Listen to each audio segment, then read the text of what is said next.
Mesdames et messieurs, bonsoir et bienvenue dans cette nouvelle édition de Viva Événement.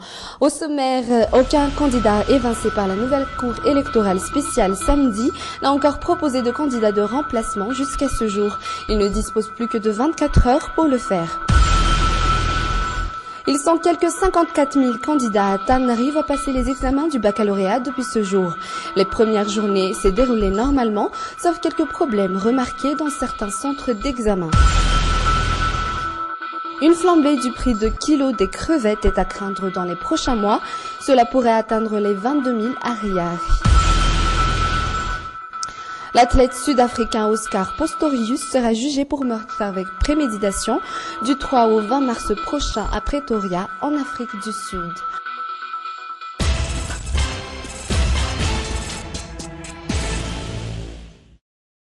Voilà pour le sommaire. Les membres de la CES n'ont repris leurs fonctions que cet après-midi, après la sortie de la liste des candidats. Les tâches qui les attendent, la réception des dossiers stipulant le remplacement des candidats évincés.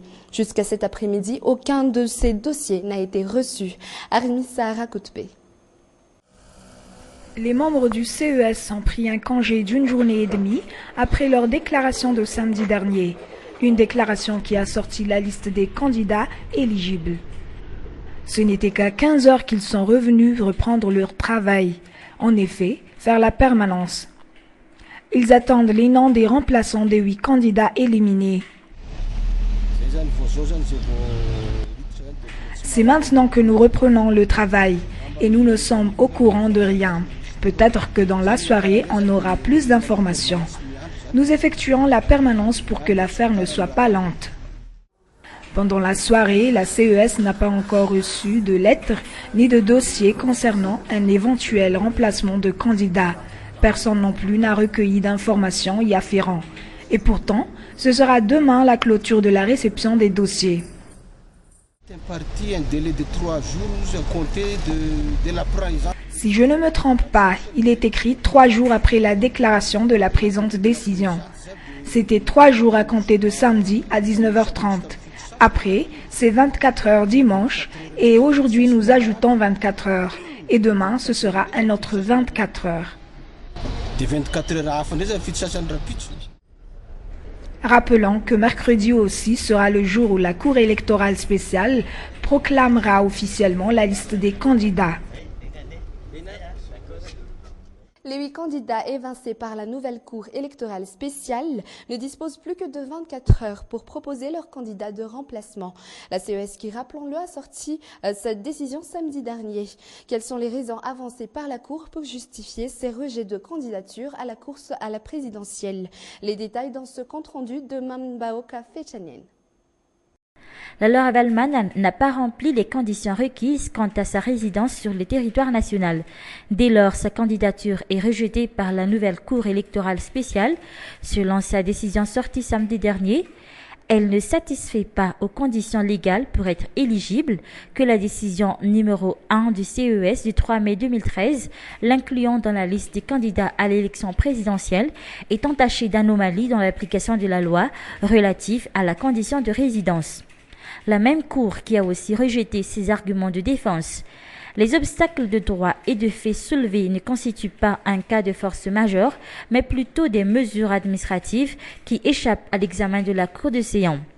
De même pour les candidatures de Diradra Tirak, Niradra Falmanan, Koul Roger, Jules Etienne, Roselyne Rassoul-Vouank et Fleury Rakout-Malal. La CES affirme dans sa décision que la décision numéro 1 du CES du 3 mai 2013 demeure entachée d'anomalies dans l'application de la loi et prise sur la base d'une fausse information résultant des pièces du dossier et qu'il échait d'annuler les dites candidatures. Concernant la candidature de Andrazwil, la décision de la CES est motivée par le retard du dépôt de candidature. Elle rejette l'argument avancé par le candidat, selon lequel il aurait été retardé par une mission officielle à Rome.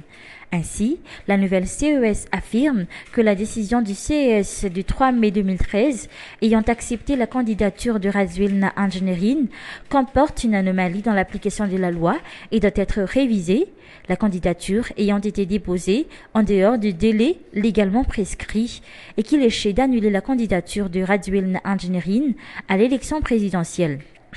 Selon l'article 9-5 de l'ordonnance portant révision de la loi sur l'élection présidentielle, ces 8 candidats dont les dossiers sont rejetés par la CES peuvent présenter des candidats de remplacement. Ils disposent de 3 jours à côté de samedi dernier, c'est-à-dire jusqu'à demain. La mouvance Ravalmanan projette de tenir une manifestation à Mbudzatouv à partir de demain. Les partisans de l'ancien chef d'État montent au créneau après l'éviction de leur candidate Lalaw Ravalmanan par la CES samedi dernier. Ils envisagent également de procéder en voie de recours au niveau du Conseil d'État. Écoutons les explications de Mamra Koutoarvel au micro de Saint-Acharamananarif. Nous rejetons catégoriquement et avec force et vigueur cette décision de la commission électorale, de la Cour électorale spéciale.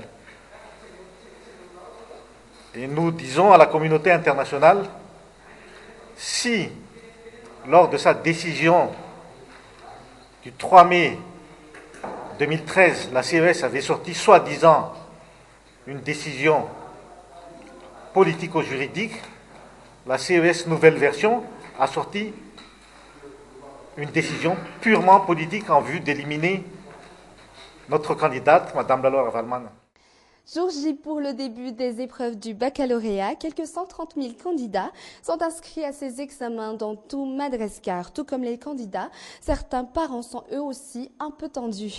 Comment ils ont passé cette première journée des épreuves? Nous avons suivi une candidate inscrite à Antananarivo et sa mère qui était aussi stressée qu'elle. C'était ce matin à Bessaret, Zoura Miansou et Yves Janel.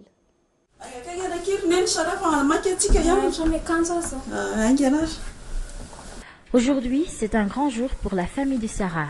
Cette jeune fille de 19 ans, terminale en série D. Je suis fin prête. J'ai préparé ces examens pendant toute l'année scolaire. Je suis allée au lit très tôt hier soir pour pouvoir me réveiller de bonne heure ce matin.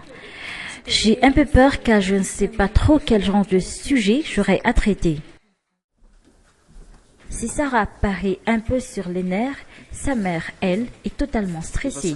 Elle ne cesse de lui faire des recommandations. Il faut que tu restes calme et concentré. Regarde bien les sujets et réfléchis longuement avant de remplir les feuilles d'examen. C'est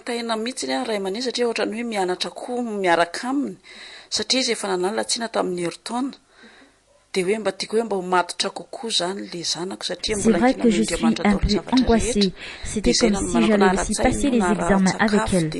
Elle a déjà passé le bac l'année dernière, mais pour cette fois-ci, je voulais qu'elle soit vraiment prête pour affronter ses examens. Je lui offre le plus de soutien possible, que ce soit moralement ou d'une autre manière, comme lui préparer ses plats préférés par exemple, comme la saucisse. Tout est enfin prêt. La mère et la fille prennent le chemin du centre d'examen. Arrivés devant le portail, dernière recommandation et encouragement. À cause de l'organisation mise en place par ce centre d'examen, ce n'est qu'aujourd'hui que Sarah va chercher sa salle d'examen. Elle va passer le bac dans cette salle 5A, annexe du lycée Jules Ferry. Quelques minutes avant le début des épreuves, les candidats ont le visage un peu tendu. D'autant plus qu'ils vont affronter la philosophie pour cette première demi-journée. C'est maintenant que j'angoisse vraiment à l'idée d'affronter cette première épreuve, la philosophie, qui est une matière très difficile. Cette épreuve dure 4 heures, seul le coefficient varie selon la série des candidats. Cette année, Antananarivo compte 54 130 candidats au baccalauréat. Des crevettes à 22 000 arrières le kilo. Ce sera en effet le prix de ce produit halieutique d'ici quelques mois. Mais pour l'instant, le kilo est encore fixé à 18 000 arrières. Cette prochaine hausse de prix serait due aux conditions climatiques actuelles. C'est un reportage de Anna Muriel et de Nzara Khandjiansou. Ce restaurant consomme 3 à 5 kilos de crevettes par jour. Des plats à base de crevettes, le choix de plus de 30% de la clientèle de ce restaurant. Florent, le cuisinier, concocte 8 plats à base de crevettes par jour.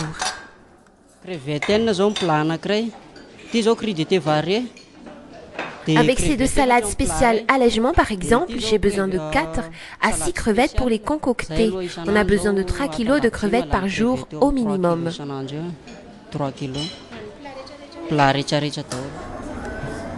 Aujourd'hui, le kilo de crevettes s'élève à 18 000 ariages. Malgré tout, ce restaurant n'envisage pas encore de réviser le prix de ses plats à base de crevettes car il faut bien chouchouter sa clientèle.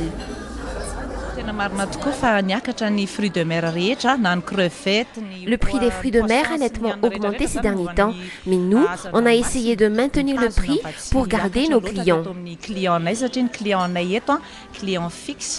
Ainsi, depuis quelque temps, les crevettes sont réellement devenues un produit de luxe.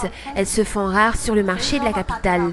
Une situation due notamment aux conditions climatiques et à la période de vacances. En effet, d'après les poissonniers, la venue massive des vacanciers dans les grandes villes côtières influe sur le prix de ce produit halieutique. Une éventuelle hausse est encore à prévoir pour bientôt. Une hausse jusqu'à 22 000 ariars le kilo est à prévoir. L'influence de l'alizé et de la mousson a des répercussions néfastes sur la pêche. Le vent est très fort et les pêcheurs n'osent pas aller bien loin. La fermeture de la saison de pêche est pour le mois de novembre prochain. Seuls les stocks de crevettes seront visibles dans les rayons des poissonneries. Comment éviter de se faire voler sa moto dans la capitale? Depuis quelque temps, en effet, il ne se passe pas une journée sans qu'on entende parler d'un vol de motoscooter. Les chaînes anti-vol ou autres gadgets peuvent-ils vraiment protéger nos motos? Reportage sur ce phénomène qui touche un propriétaire de moto sur 2. Cela fait des mois que Maoul s'est fait voler sa moto, une moto qui lui sert beaucoup dans sa vie quotidienne. En un clin d'œil, la moto a disparu.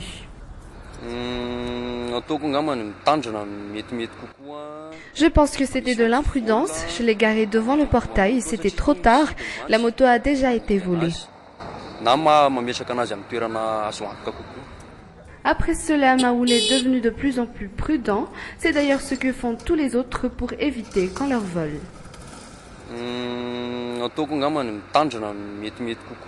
Le mieux serait d'être plus vigilant, utiliser des antivols et fermer le guidon à clé ou encore la garer en lieu sûr. Ces mécaniciens sont de plus en plus méfiants également. Seuls les propriétaires des motos peuvent les récupérer une fois les motos réparées. Si quelqu'un fait réparer sa moto ici, une fois réparée, on ne la rend qu'à celui qui l'a ramenée. Mis à part celles qui ont besoin de réparation, l'on voit fréquemment des motos volées. Dans ce genre d'endroit, les mécaniciens prennent toutefois les mesures adéquates par rapport à cette situation. Si jamais on nous ramène des motos volées, on prévient de suite la police. Mais à part la prudence, les gadgets comme l'antivol attirent d'autant plus les propriétaires de motos afin de les protéger du vol. C'est ici à Issouch qu'on en trouve de toutes les sortes et de toutes les couleurs. Ce serait mieux d'utiliser ce genre de gadget que l'on peut nouer au pneu et à l'amortisseur ou à la fourche avant. On peut également utiliser les commandes à distance. L'alarme sonne une fois qu'on touche à la moto.